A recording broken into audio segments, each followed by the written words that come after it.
Hi guys, this is Britta from Bloomington Subaru. Today I'm going to show you how to set up Android Auto in a 2020 Subaru. So first you want to make sure you have this specific, a cord with this specific symbol on there. That way you know that the cord is going to work sending the message through.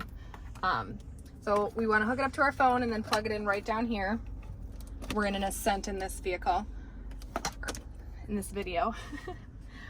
Then you are going to it's going to prompt you for everything that you need to do next. So we're going to hit continue here on the phone.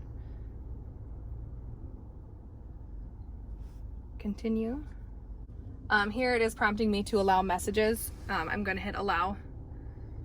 And then also on this phone, the Android Auto app was already downloaded. And if you don't have it downloaded yet, it'll actually prompt you first to download the app. So once you plug it in, it'll just prompt you through every step that you need to go to get Android Auto working in your vehicle. We'll click on that. And there it's got you all set up with all your apps that are available to use while you're driving from your phone. Thanks for watching. Hi guys, this is Britta from Bloomington Subaru. Will be correct for Bluetooth. Hold on. I'm showing them